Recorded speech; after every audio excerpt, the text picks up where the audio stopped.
नमस्ते दोस्तों, मैं हूं डॉक्टर सचिन गुप्ता। मैं एक लिवर रोग विशेषज्ञ हूं और मैंने डीएम की पढ़ाई पूरी की है। मेडिलिव लिवर हॉस्पिटल भोपाल में मैं डायरेक्टर हूं। दोस्तों, लिवर की सिरोसिस बीमारी जो होती है वो मोस्ट कॉमन लिवर डिजीज़ भी हम क्लिनिकल प्रैक्टिस में या हमारे आईपीडी जो पेशेंट्स एडमिटेड पेशेंट्स हैं उनमें हम देखते हैं और इस नाम से काफ़ी लोग परिचित भी हैं कि लिवर सिरोसिस क्या होता है। लिवर सिरोसिस का मतलब होता है कि लिवर को डैमेज होना। जब लिवर में डैमेज ज़्यादा होता है, फाइब्रोसिस एक हद से ज़्यादा बढ़ जाती है, ग्रेड 4 स्टेज 4 चली जाती है, तो लिवर में रीजनरेटिव नोड्यूल से बहुत सारे नोड्यूल्स बन जाते हैं, लिवर नोडुलर हो जाता है, हार्ड हो जाता है। इस बीमारी को हम लिवर सिरोसिस बोलते हैं। Liver cirrhosis as such patient को प्रॉब्लम नहीं करती है, पेशेंट को प्रॉब्लम करते हैं लिवर सिरोसिस के कॉम्प्लिकेशंस।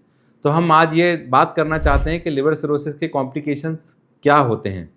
लिवर सिरोसिस में कुछ कॉम्प्लिकेशंस होते हैं जैसे कि जॉन्डिस होना या पीलिया होना, पैरों में सूजन आना या चेहरे पे सूजन आना, पेट में पानी आना जिसको असाइटिस बोलते हैं, कोगुलोपैथी होना, हमारे शरीर की ब्लड की जो थक्का जमने की क्षमता है वो कम हो जाती है, ब्लीडिंग होना, किसी को नाक से ब्लीडिंग हो सकती है, किसी को उल्टी में खून आ सकता है, किसी को लैट्रिन के रास्ते ब्लीडिंग हो सकती है, इन्फेक्शंस होने की रिस्क लिवर सिरोसिस में बढ़ जाती है क्योंकि बॉडी की इम्यूनिटी लो हो जाती है, बॉडी की प्रतिरोधी क्षमता जो होती है वो वीक हो जाती है।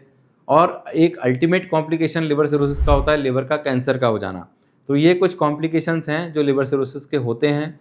उल्टी में खून आने का लिवर सिरोसिस में कारण ये होता है कि पोर्टल हाइपरटेंशन की वजह से, पोर्टल प्रेशर बढ़ने की वजह से हमारे खाने की नली की नसें फूल जाती हैं जिनको इसोफेजियल वेराइसिस बोला जाता है, पेट की नसें फूल जाती हैं जिनको गैस्ट्रिक वेराइसिस बोला जाता है, बहुत ज़्यादा प्रेशर की वजह से ये फट जाती हैं तो उल्टी में खून आने लगता है जिसको हम हेमेटोमेसिस बोलते हैं। ये भी एक बहुत कॉमन कॉम्प्लिकेशन लिवर सिरोसिस का होता है। इसको ठीक करने के लिए कुछ दवाइयाँ, बीटा ब्लॉकर्स का सहारा लिया जाता है और साथ साथ एंडोस्कोपी द्वारा उन नसों को या तो बांधा जाता है जिसको हम बैंड लाइगेशन बोलते हैं, या फिर पेट की नसें हैं तो उनमें ग्लू इंजेक्शन या कॉइल एम्बोलाइजेशन जैसी प्रक्रियाएँ की जाती हैं।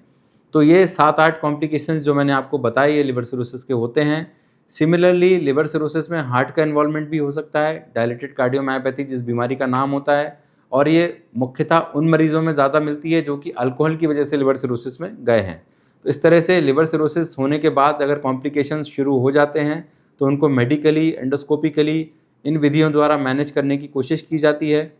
जिन मरीज़ों में ये कॉम्प्लिकेशंस दवाइयों द्वारा या एंडोस्कोपी द्वारा मैनेज नहीं किए जा सकते हैं उनमें हम लिवर ट्रांसप्लांटेशन की सलाह देते हैं और the ultimate treatment of liver cirrhosis is liver transplantation.